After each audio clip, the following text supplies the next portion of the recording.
Good morning, and good morning. It's 9 o'clock. I'm on time.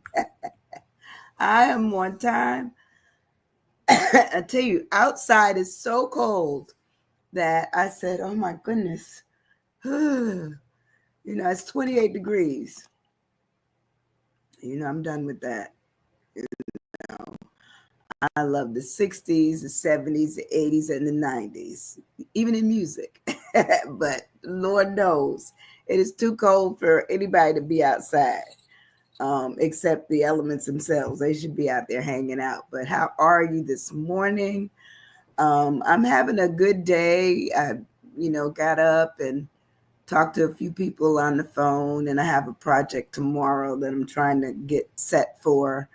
We're going to do strikeout bowling. Well, listen, I do not bowl, but I'm going to put a team together, and we're going to do it tomorrow night at Cordova Lane. So we're kind of excited about that. You can buy people like if they play too well, you can buy a strike for them. Or if they're horrible, no, they play too well, you can buy a gutter ball. If they play horrible, you can buy them a strike. So it's a way to raise money for our Rotary clubs, respectively, of which in this area, I think there's 12. And so far, I think they have 5 or 6 clubs that are being represented. So it should be a fun affair tomorrow afternoon. So we're going to do that. So I'm just living life. I'm having a good time. Paying a little attention to, what's in the news, what's on the newspaper. We talked about tabloids the other day, and I found this word to be so interesting because I kept hearing it, a couple of different places. So I said, well, I'm going to make that word the word on Friday in my all in red outfit, which is kind of loud. It's kind of loud. So I'm out there in front of whoever's watching. Okay, you see me in red. And so I wanted to talk about this word, sycophant. And sycophant is just an interesting word to me. It is not spelled like you would think it would be spelled. It's first of all, it's SYCOPHANT, sycophant. And when you look it up, it has some interesting, acknowledgments about the word, the origin, and everything. So I thought I would go through some of that. It also has some famous people that are a part of the word. And how it almost got its place in history. And they said that there's probably some of the biggest sycophants out there in literature and history. So I'm only going to give you 2 of them because they're pretty out in front in terms of what the word truly means. It's almost like if you are a sycophant, you're a person that, basically you kiss up to other people. You give them praise, you honor them, you see them as almost godlike, or a king or a queen, or you give them a presence in your presence of where you would be considered to be much lower than them, to the point where you might be genuflecting. So I thought the word was just so interesting to me that I said, well, let's do sycophant on Friday. So anyway, they have a couple of things here that talks about its origin. And of course, I had to look up some of them. They also call them bootlickers. But they talk about a few of them. And one of it says, did you know that the ancient word, it came from ancient Greece, and it was sycophantus, which means slanderer. It derives from 2 other Greek words, psychon, meaning fig, and I don't know if I'm saying this right, but I have pithanin, or PHAINEIN, meaning to show or reveal. And sometimes when things are shown or revealed, we have a tendency to be either elated by them or embarrassed by them. Some of the things that are out there, and they get in what I call our ear ether, and we hear it and say, "Oh my goodness." But it says the theory has to do with the taxes that Greek farmers were required to pay on figs that they brought to market. Apparently, the farmers would sometimes try to avoid making the payments. But of course, the squealers or the fig revealers would think on them and they would be forced to pay. Another possible source is in the sense of the word fig, meaning a gesture of sign of contempt, as in thrusting a thumb between two fingers. Y'all know what that means. In the case, it says, in any case, Latin retained the slanderer sense when it borrowed a version of this sycophantus or phantus, but by the time English speakers in the 16th century borrowed it as sycophant, the squealers had become flatterers. Isn't that interesting? It started out as just being almost like a tattletale kind of thing, which I talked about the tabloids the other day. Now here it is today, and they say it became more flattering than, negative, than a negative connotation. It became a flattering connotation, like, oh, you dress the best, and you are, you're wonderful, and I see you, up in lights. I see your name, so it became more positive in the sense that the information basically was giving praise and not giving anything that brought them down, but actually built them up. Do we not see that nowadays? We do. When you can give one person's name and everybody knows it and they know what it stands for. Oh, they're the entertainer, they're the best, or they're this, or they're that. Could be in the same political arena. They do the same thing. And they put them where these people have become idolized. They become idolized. So when we go back through some of the famous ones, because they do have some written down that are famous, and probably the one that is most famous, they started out as calling him like number one on the list. And his name is Joseph Goebbels. I pronounce it, and I believe, and I know it's German. Well, I think it's German. I don't know. And anyway, it's Joseph Goebbels. So I would say Goebbels or Goebbels. I don't know how you pronounce that, because I imagine that whoever speaks that language would know how to. It says, for his combination of the worst elements of sycophancy and his persistence in carrying out his program of flattery, Joseph Goebbels, Hitler's minister of propaganda, would deserve first consideration in the line of this 10 that they've lined out. It says Goebbels was propagandizing began with his leader. He initiated the Heil Hitler salute and insisted on the use of Der Führer as title. His letters are full of groveling praise, such as repeated testimonials that the experience of Hitler transformed his consciousness.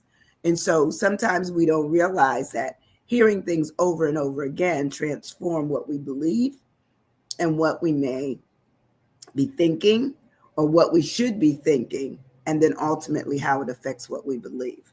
So it says almost single-handedly, Goebbels created the prototype for significant versions of state-sponsored, isn't this something? State-sponsored, meaning was funded, sycophancy. And, so it goes on and says there's other ones out there too. The power of state can also be marshaled in less pervasive demonstrations, as the incident from the Roman Emperor Caligulus. And it says he was a notorious ruler that reminds us during an illness early in Caligula's reign, a commoner vowed to give him his life, his own life, if the emperor was able to be recovered. And it says the man made his vow publicly, hoping through his extravagant offer to show his deep loyalty and his explicit a generous award for her avowal. It says, although Caligula did recover the lick, see, here's another word for it. It says the lick spittles tactic backfired spectacularly. It says once back on his feet, Caligula chose to take the man at his word and offered and ordered his execution. So sometimes we don't even know our allegiance to something, actually somebody, could end up backfiring on us. We don't even know it. We just know. It says quite the lesson. The words should mean what they say. Death by sycophancy is hard to top. Mm. And it says the last one, which is kind of a modern day. I only gave you 3. It talked about the former Secretary of State, Henry Kissinger, showed great promise as a sycophant from his earliest days as a graduate student at Harvard's school to avoid making the payment. Well, maybe that's where it went off. I don't know. I guess that well, anyway, he also had something significant to say, and I presume, oh, there it is, in the School of Government, where it says he was able to he was a fellow student's paying upon the A from the middle of his name, and they called the A as in tail kisser. I'm not going to say the word. It says, but Nixon, during the Nixon administration, Kisser became a world-class sycophant.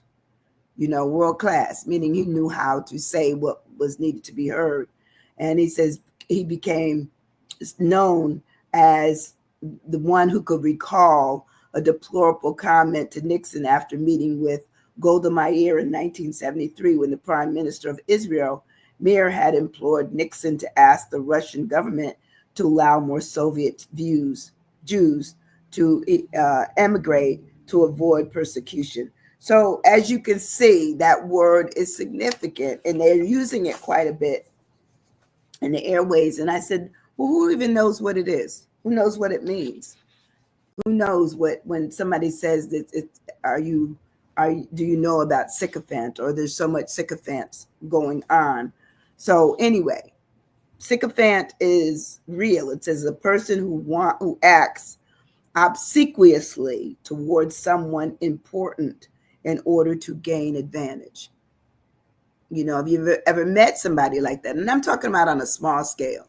It could be somebody in your area that's, they want to be recognized by certain people, and so they give them, wonderful comments and whatever I can do for you, I'm here for you. And, even in the middle of the night, whatever it is, they want to be known as something special in this person's, hierarchy of people they know.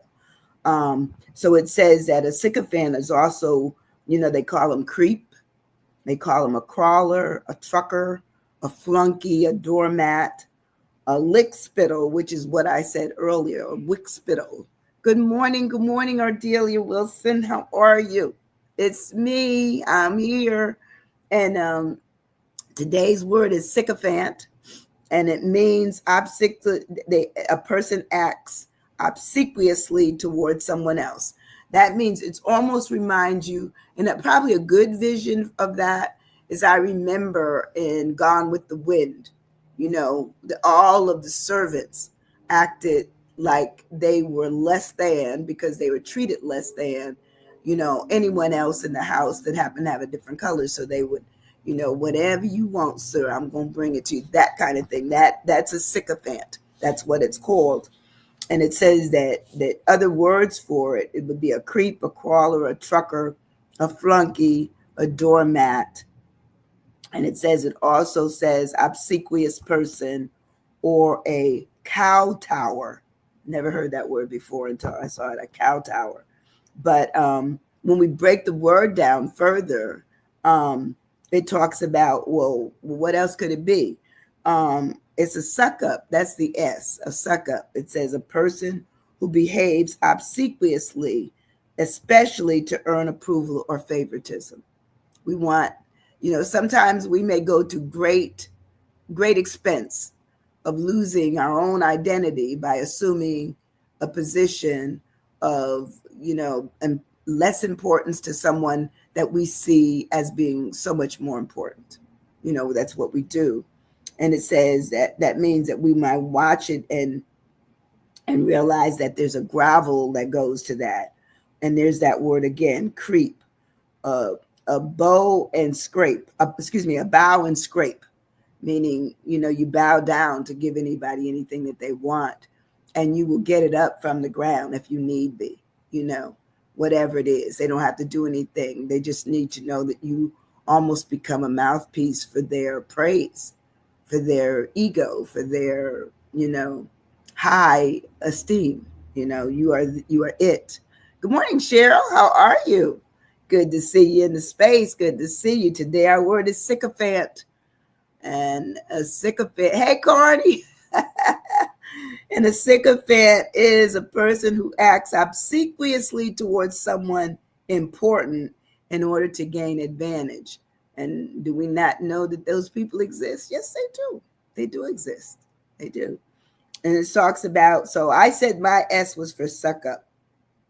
And the suck up is the person that gravels, creeps. They're also a kowtow. They fall all over. This says that they are be all overs. They're bootlickers. I said, wow. It said they also butter up. They rub up the right way. They're apple polishers and they're flunkies. So, in the world of everything, there's probably a list of people who stand in line as the people who are going to make sure other people know their importance, which is above the person that's giving them all the accolades. They're just so much better than I am. Not always true, but sometimes we have to acknowledge, I don't take it lightly when somebody says something to me that certainly is kind, is sweet, and maybe a slight push in my ego. But I don't stay there. I don't think anybody should ever stay there to always make the person who might have given you that bit of accolade, that you would always make them feel that they have to. No, just the opposite. Just the opposite. So the suck up talks about that the person could be a toad. There it is again, toady. It says they may be this apple polisher and this flunky. I don't want to be any of them. I don't. I want to just live and acknowledge the fact that as long as I'm here, I'm hoping that I'm good to people and kind. It says there's a lot of that in those people around today. Absolutely. Absolutely. And I don't make my space here political. It isn't. I'm just trying to get the words out so that when people are talking and saying things in the tabloids, on television, on your phone, because your tablets, and it just comes in. You have to know what a sycophant is if you hear the word, because it does have a significant meaning, and meanings that somebody is kissing. They're making it so favoritism is shown. That's the best way to do it. My Y in sycophant is for yield. The person that's getting the accolades yields to that. They love it. And it's not that they're down, it's that the person below them has yielded to tell them their importance. So it develops almost like a hierarchy of importance. I am much more important than the people below me.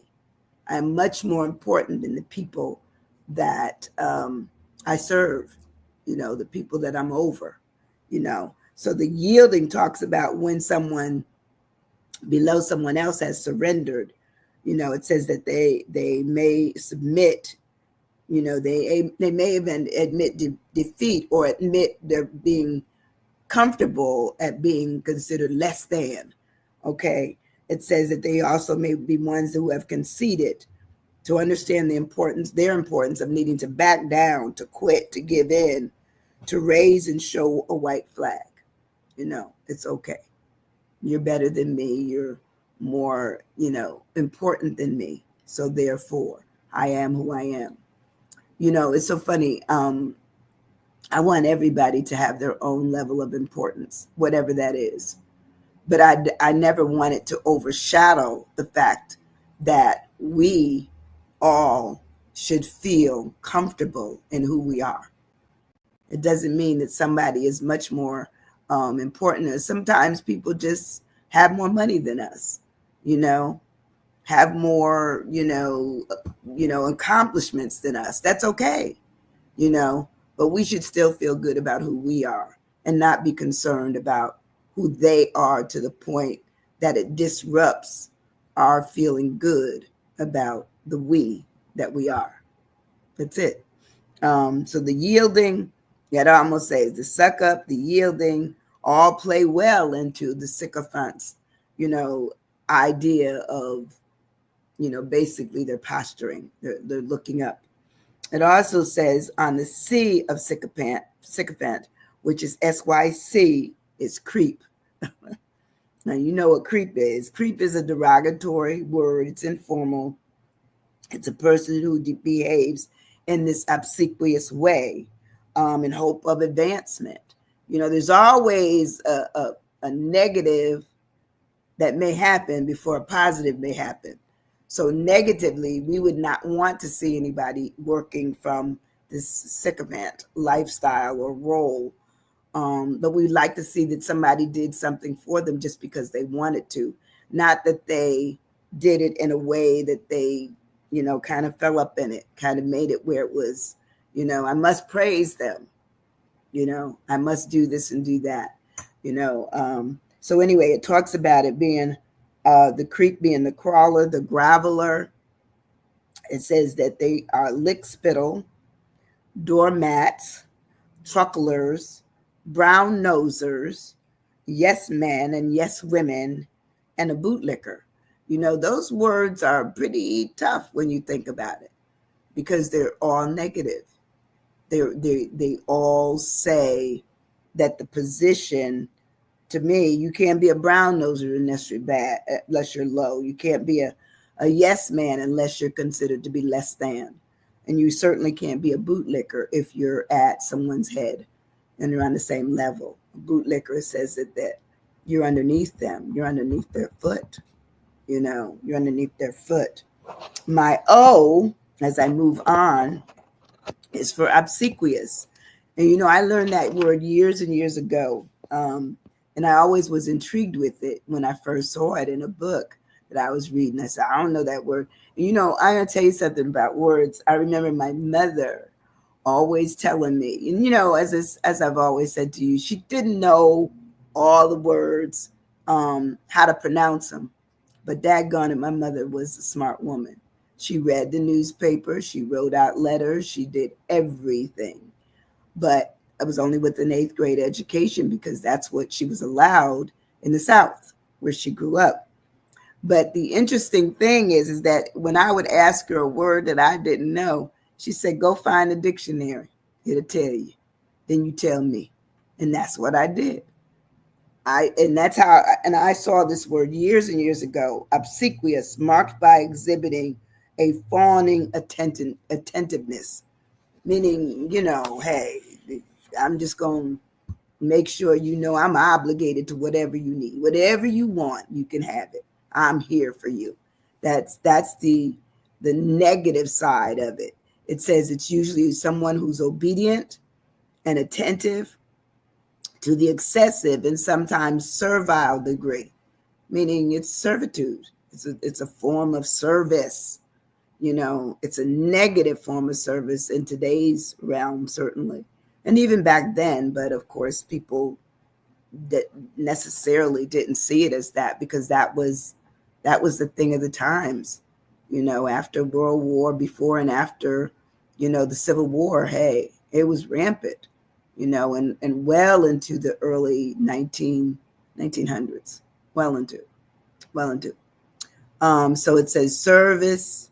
It says it was something that was ingratiated. Says it was the uncus or impetus. It was the oiliness of it, at the sliminess. It says it was one of submission. It was submissive, slavish, or Slavish, whichever you pronounce, however you pronounce your words, wherever you're from, a brown noser, and a sucky. I never heard about a sucky. I always thought it was just sucks, but it's a sucky. So when we look at obsequious, I mean, it's very clear that it meant, basically behavior that was considered to be derogatory, less than, and certainly low in terms of class and acknowledgement. That's what it meant. My P, when I go on my word of sycophant, so it's SYCOP, and the P is for puppet. Because a lot of times when you're looking at people who are, in the service of others, they are like puppets, I always wondered, when I would see like the marionettes, and they would have the puppets and everything, and always intrigued with that and thought it was, wow, that's interesting.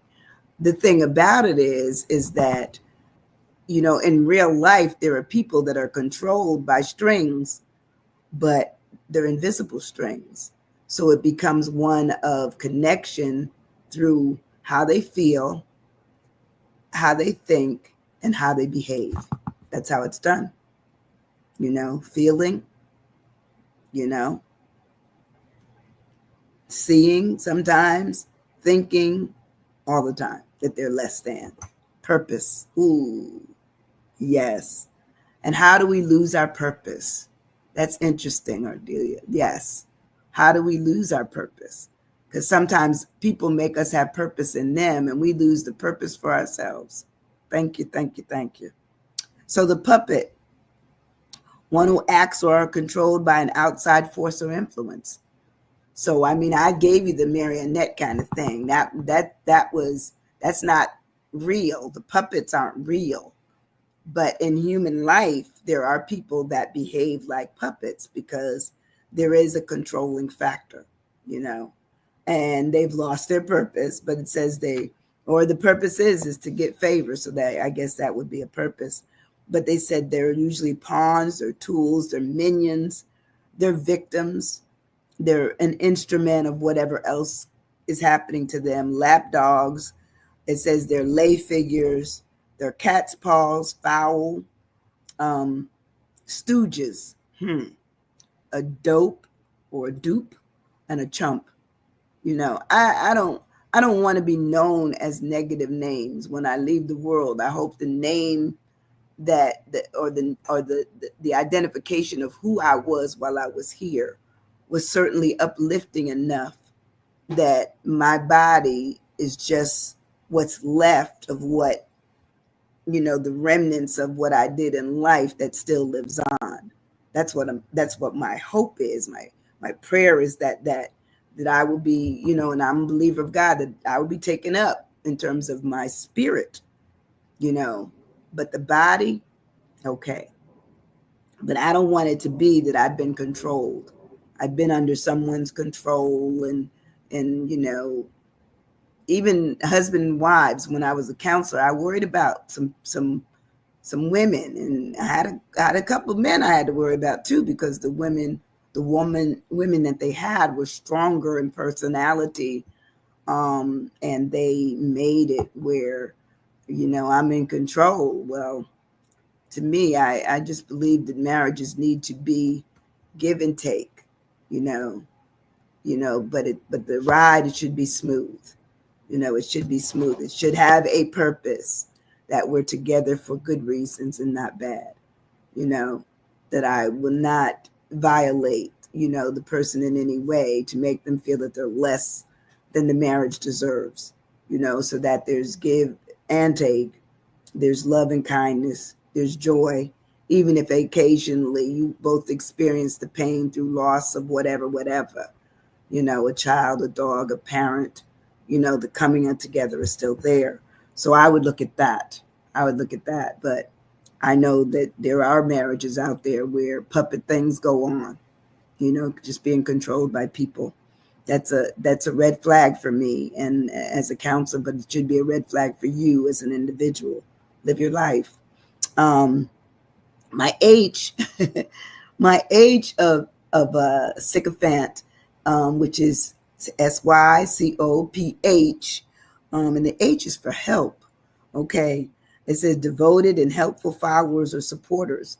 And the reason I made it so simple is because a lot of times people who are a sycophant, they are the helper, they are the supporter, and they are the followers. Plain and simple. You don't have to add nothing to that. They are. They're there for whoever needs their help. But when it becomes really a sycophant, that means they may go overboard with it.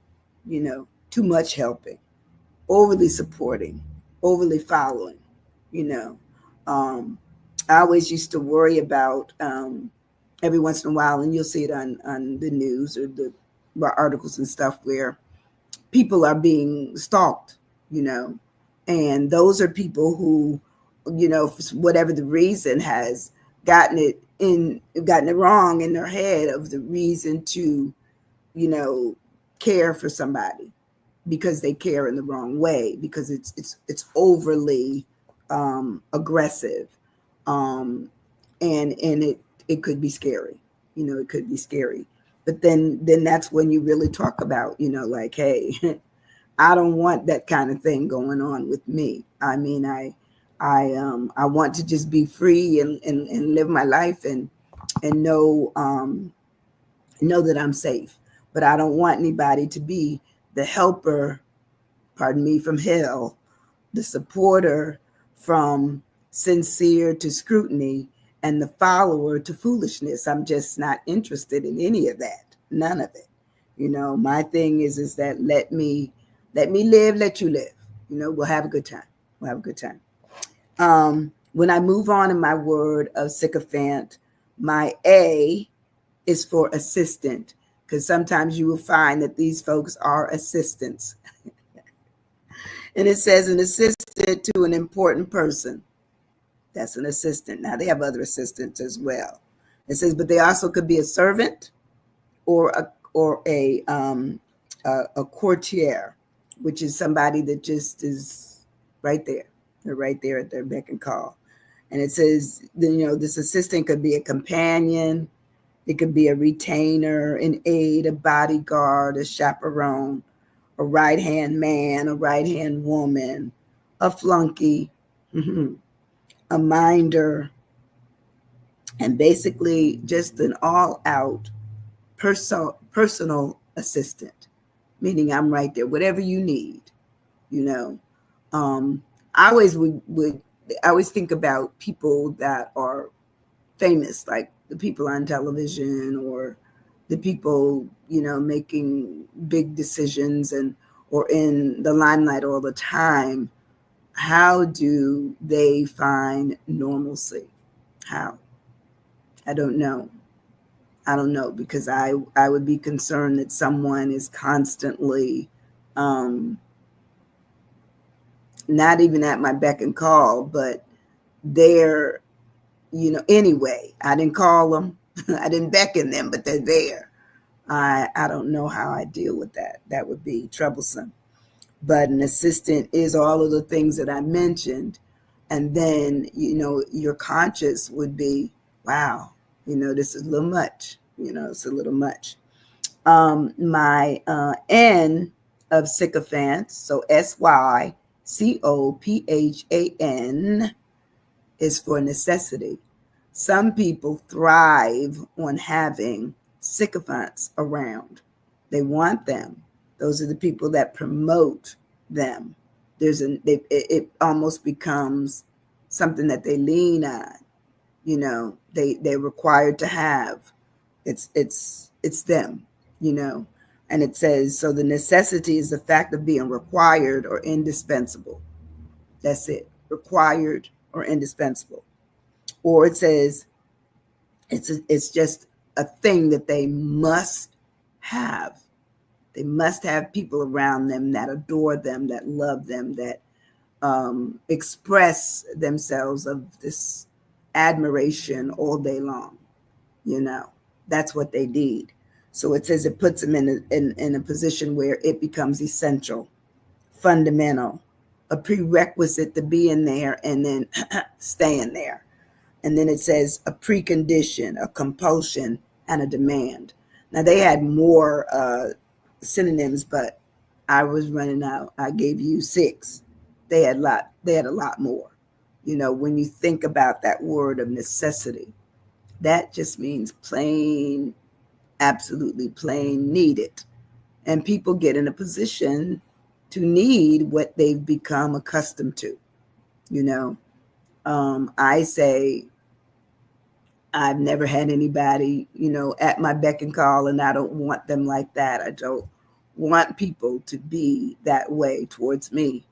Um, I always want, as long as I can, to have the freedom to think, to write, to read, to go, to come, to be who I am, as opposed to changing for others to manipulate what is in my presence, you know. And sometimes people are just in your presence; they're just there.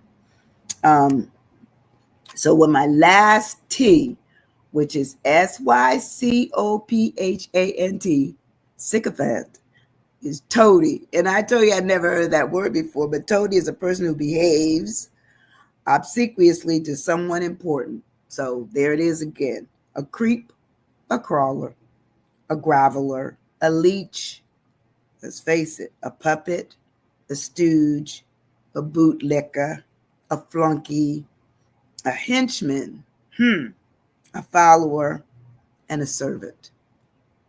I tell you this, you know, ironically enough, because I do incorporate what I hear, what I see all day long. I never know what word I'm going to come up with, but this was today's word. And I'm hoping you enjoyed the word, learned more about it, understand that when you hear it again, it's going to come up again. It will come up again because I know I've heard it probably within the last couple of weeks, 3 or 4 times. So I know that it is out there in our earways, and we need to know what it means. Basically, it means that someone has a great admirer, okay, and a follower and a believer, and, you know, has put themselves in a position to be on the bottom, and the other person will, well, they're on top. They're on top. Well, listen, I'm done for today. I'm hoping that you all will have a wonderful, wonderful, wonderful weekend. I don't know what your plans are. Mine are after that event tomorrow night and our pastor's anniversary on Sunday. I'm going to rest. But I'll be back on Monday. I'll have another word for you of, are you stuck? We all get stuck. I don't care who we are. But if you don't do anything else, hit the share button and let this information be shared. I really appreciate that. You know, I love you so much. Thanks for sharing the new word. Very informative. I know what words mean. I know you do. Thank you so much, Ardelia. You all that come in here, Cheryl, there's so many people, and I knew that this weekend was a busy weekend. Hey, Maurice, because I know Maurice is celebrating his 16th wedding anniversary. So Maurice, or we call him Mo, or Big Mo. So he's having his anniversary. But you all have a great weekend. Take care of yourselves. Be safe. And remember the word sycophant. It's a good word to know. Have a great. Thank you. Bye-bye. Love you guys.